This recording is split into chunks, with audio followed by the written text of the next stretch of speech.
Section 1. You will hear a conversation between Peter and Jim talking about some details for their shared accommodation. First, you have some time to look at questions 1 to 4.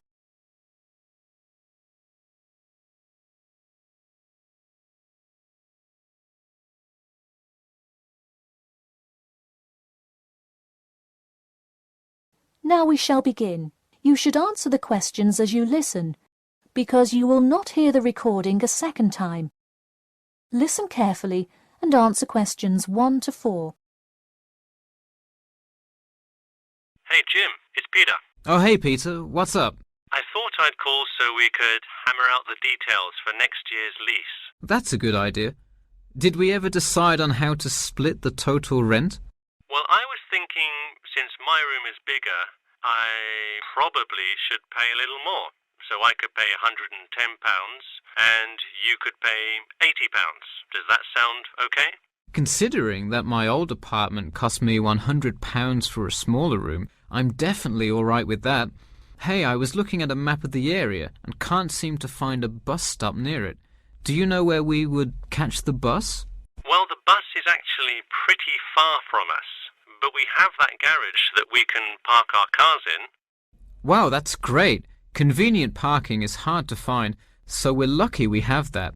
Okay, so we have a whole lot of things we'll need to buy when we move in. How do you want to split that up? I was wondering, do you still work at the supermarket? Yep, every Tuesday and Saturday. Would you be able to buy things from there if I sent you a shopping list? Sure, I can do that. Great. Then I can take care of whatever else we need that you wouldn't get at a supermarket. If you want, I'll pick you up from work that day and we can go to the apartment together. Oh, that would be great, thanks. No problem. That way we can split the cost of petrol. Works for me. It's so expensive these days, isn't it? It's downright obscene. Before you hear the rest of the conversation, you have some time to look at questions 5 to 10.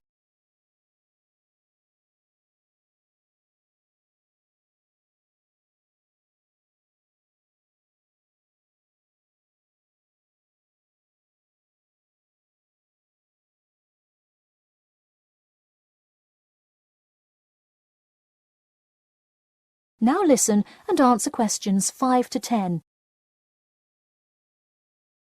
So let's figure out what appliances we need. Do we have a microwave? Yes, the landlord's providing that for us. Hey, do you still have that space heater though? We need one for the kitchen since it's not connected to the central heating. All right, I'll bring that. Anything else? Well, I have some dining room and living room furniture I can bring, so that should take care of most of the big stuff. You know what we do need though? Could you bring a toaster? I actually don't have one. It doesn't come with the microwave. No, the landlord is only supplying the microwave. It would really help if you could bring one. Okay, I'll pick one up at the store. You know, I also have this cool antique rotary phone that would be a cool addition to the apartment, sort of as decoration and utility. Oh, cool. The only thing is, we'd have to put it in the kitchen unless you want it in your room. Why not put it in the living room? The living room's too loud to have a phone conversation. The noise sort of carries, so if one person is trying to watch TV or have friends over, the person on the phone won't be able to hear. Okay, well I guess kitchen it is then. Any other big things we need? That seems like everything. That's all I can think of. And of course, move-in is June the 1st. I can't wait. We'll be able to watch the big game in our new apartment. It's going to be awesome. Yeah, we can move in the morning and then Friday night we can sit back and cheer on Liverpool. I have an exam in the morning, but we'll be done around 11 a.m. and can move in after. Wait, Liverpool? You're joking, right? I thought you were a Manchester United fan. Man U? No way. Liverpool all the way. Oh no, I don't know if I can live with a Liverpool fan. That is the end of section 1. You now have half a minute to check your answers.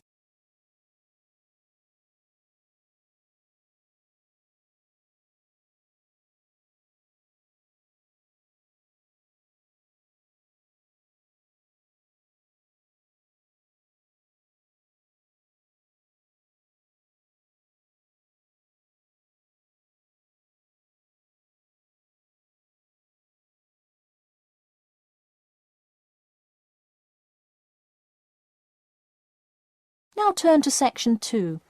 Section 2.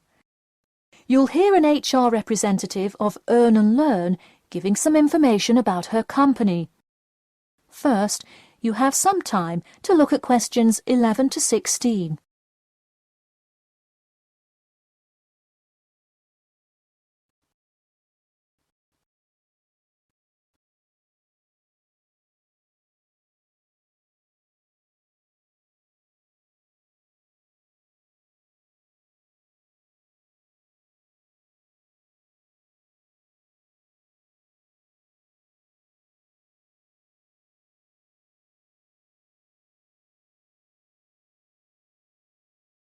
Now listen carefully and answer questions 11 to 16. Welcome to all of you. Can everybody see and hear me? Good. I'm Sarah Connor, an HR representative of Earn and Learn. I have been asked today to talk to you about our company. So, for those of you who don't know very much about the company, let me start by giving you some basic information about it. Earn and Learn started nearly 20 years ago. It is not a charity but a for-profit company that enables promising entrepreneurs to make money while travelling. During the past 10 years, it has grown rapidly and has gained great influence in most countries of the world. We have a partnership with the school and take a large number of recent graduates from the business school. So, if you are a recent graduate, I'd say you can consider applying to our company. Before your application, you might be curious about what sort of places you could go to. There are 4 main locations, but you also have the freedom to submit a different location, and if they can make the necessary arrangements, you can go. The first country Earn and Learn established locations was the US, where you may choose from multiple locations, as long as you can commit to their more rigid schedule of August to December. Also, you could do the Australia internship. That one is really cool. You work at a wildlife shelter and learn about the business practices of non-profit organisations. You do have to be willing to commit 8 months for that one though.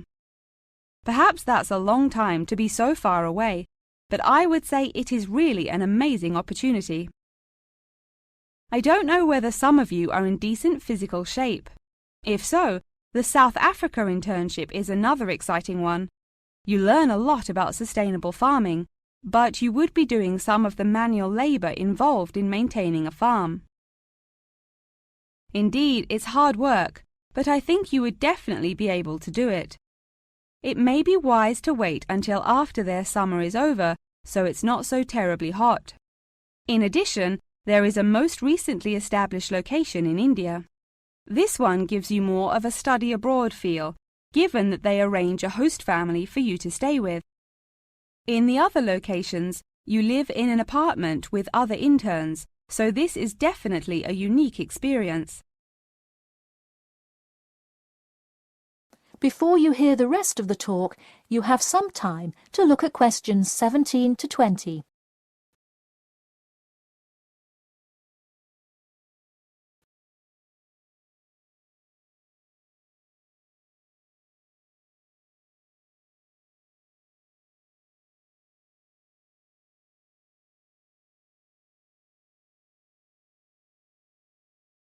Now listen and answer questions 17 to 20.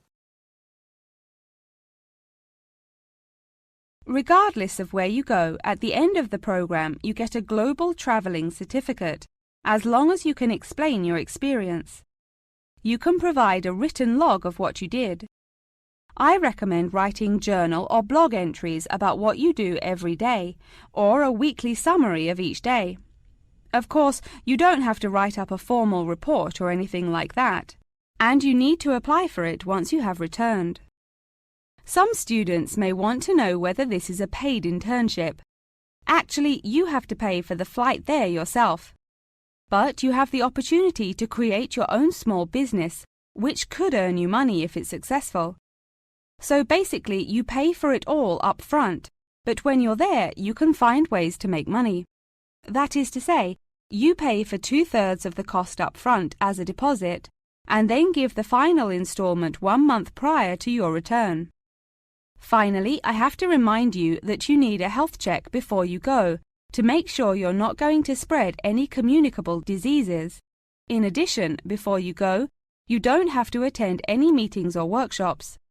You'll meet everyone you'll be working with once you get there. Okay, well, that's all I've time for today. Thanks for listening, and I'm happy to take any questions if you have them. That is the end of section 2. You now have half a minute to check your answers.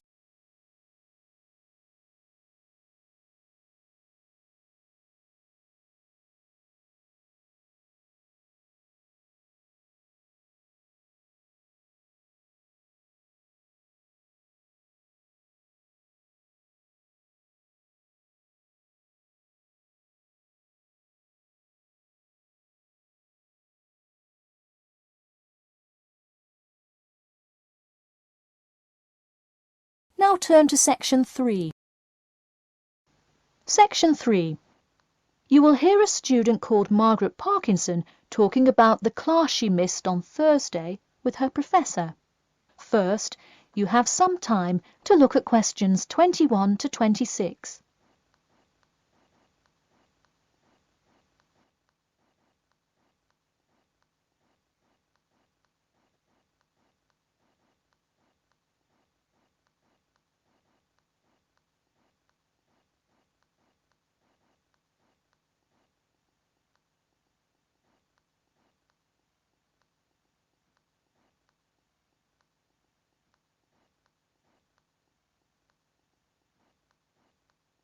Now, listen carefully and answer questions 21 to 26. Hi, Professor Timmons. Do you have a few minutes? I was hoping to talk about what I missed on Thursday. Hello, come in. Sure, sit down. Could you tell me your name, please? Margaret, sir. Margaret Parkinson. I apologise for missing your class, but I had to go to the hospital. I'm sorry to hear that. Everything is okay now, though, I hope. Yes, thanks. Glad to hear it. So on Thursday, I outlined the research project that will account for 30% of your grade. All students will be divided into groups and will give a well-researched presentation to the class covering a specific topic relevant to student life. Oh, that sounds interesting. Can we choose just any topic that pertains to life as a student, like how to start your own student organisation? Well, though I'm sure that would be an informative presentation, I've already chosen a list of topics which I will assign. As an example, I assigned one group the topic of student loans. They're to research not just the prevalence of students who have loans to pay for their tuition, but information as to how best to manage these loans and possible scholarships that could alleviate some of the financial burden. That one sounds particularly interesting to me. Could I request that topic? I could easily find out a lot about it by stopping by the finance office on my way to class. Unfortunately, that one's already taken by another group. I have, however, assigned you to a group and given you all one of two choices. Oh, I see. What are the choices?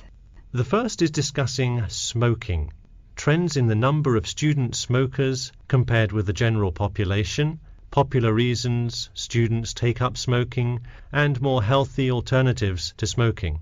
That one could be interesting. I'm not a smoker myself, but we'll see what my group thinks. If we did choose this topic, we would rather not put our fellow students on the spot to interview them. Where else could we gather information? How about where the cigarettes are sold? Oh, that's a great idea. I could interview the manager of a supermarket and find out the average age of people buying cigarettes, or how much they buy, that sort of thing. Precisely. Okay, I'll keep that in mind. And what was the other topic? The other topic is the practice of natural medicine. It sounds far more specific than the others, but it is more of an exercise of outlining a career path. If your group chooses this, you would cover the specifics of becoming a doctor of natural medicine, how to become licensed to practice natural medicine, what the career outlook is, etc. You could find much of the information you need on this in the Careers Office. Wow, that would be really helpful, not just in learning about natural medicine, but in how to approach researching any career path. That's the idea. I want groups to really think outside the box to find information on their topics. They should interview multiple sources. Okay, now I think I have the general idea. Before you hear the rest of the talk, you have some time to look at questions 27 to 30.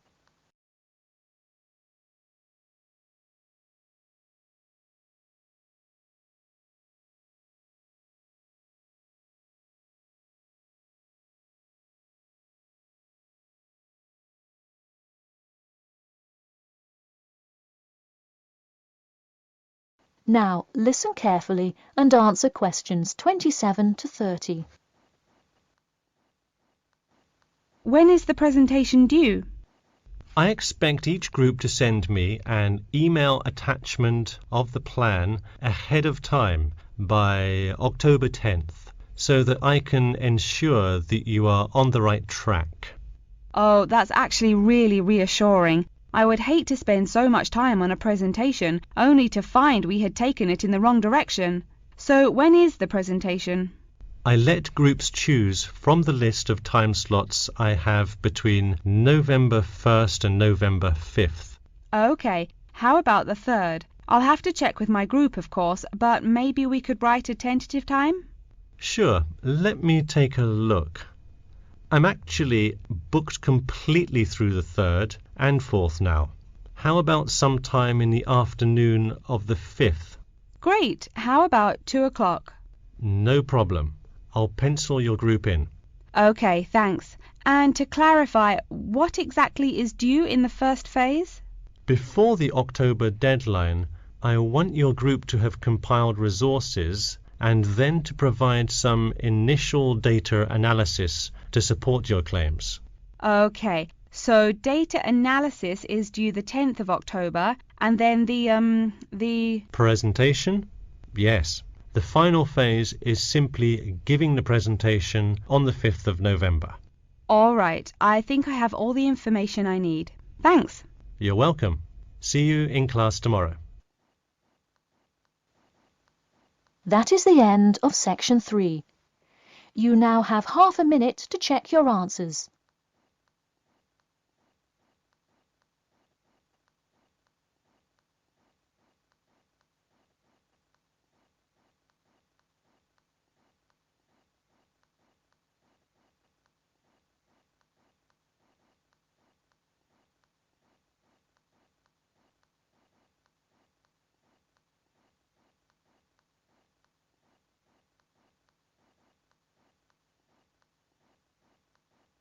Now turn to section 4.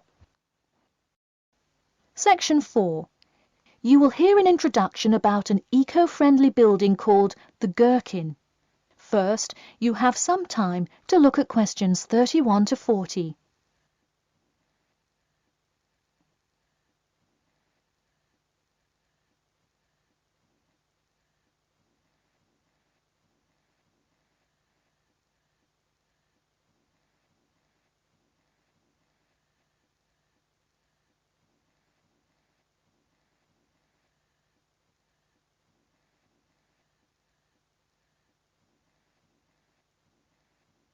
Now, listen carefully and answer questions 31 to 40. Today, I'd like to tell you about how UK architects are playing their part to address the issue of global warming. You have seen many of these iconic buildings while going about your everyday life, but you may not know how they are affecting your tomorrow.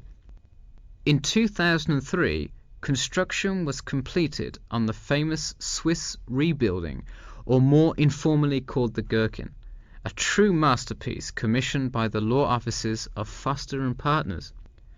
This is not the first ambitious endeavour of the firm. They are renowned for their various philanthropic environmental efforts. The Gherkin, with its cutting-edge green initiative and sharp design, is gaining recognition as an icon in modern architecture. You can pick it out of the London skyline by its unorthodox cigar shape. While its appearance is the obvious attribute at which to marvel, there is far more to this building than meets the eye. And let's face it, there's a lot about this building that meets the eye. The building helps reduce the city's carbon footprint in a number of ways. Just a quick note, in case you're not familiar with the term carbon footprint, get used to it. It's a buzzword you'll hear relentlessly to talk about reducing emissions. Think of it as the amount of harmful greenhouse gases that are given off into the environment by a single person, organization, or product. So going back to the Gherkin building, perhaps the most obvious as well as the most significant eco-friendly feature is the glass windows, which allow light to pass through the building, both reducing heating costs and brightening up the workspace.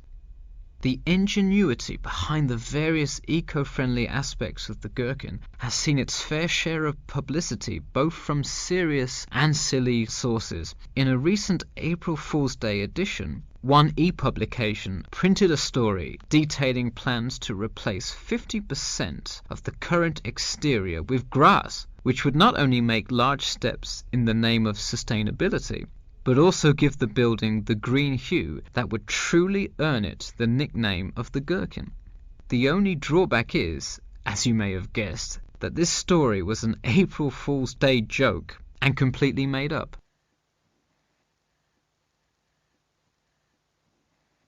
In all seriousness though, the building is setting a new standard of design that other architects and city planners just cannot ignore. The building's bold and cost-efficient design has won a number of architecture awards, including the Stirling Prize, the London Region Award, and the Emperor's Skyscraper Award, among others. The design comfortably accommodates a large number of offices, while keeping maintenance and operation costs down, striking a superb balance between nature and the workplace. Nature is well and good, as long as the weather is nice outside. Given London's notoriously bad weather, the architects knew they must devise a quality temperature regulation system, and that they did. A special system designed to reduce the building's reliance on air conditioning was devised that cuts consumption in half compared to standard office buildings. There are atria that link each floor vertically to one another, forming spiraling spaces up the entire building. They serve not just as social common spaces, but also act as the building's lungs, distributing clean air from the opening panels in the facade through the entire building. The building isn't all business though. It has its fair share of fun as well. At the very top, a club room offers a picturesque entertainment spot for company functions, private parties, etc., with a breathtaking panoramic view of the city. The creation of such an innovative structure has many wondering what the future of urban planning and architecture may be. Well, if the other projects currently commissioned by Foster & Partners are any indication, the entire city constructed with similarly eco-friendly buildings is not far in the distance. The Masdar City development aims to create a desert city that produces zero waste and removes as much carbon dioxide from the atmosphere as it puts in, a huge feat in protecting our Earth. The Gherkin is a truly impressive feat, yet it is not the only one worth noting. Now to move on to another green initiative, I'll tell you about the Eden Foundation building found in Cornwall. That is the end of section 4. You now have half a minute to check your answers.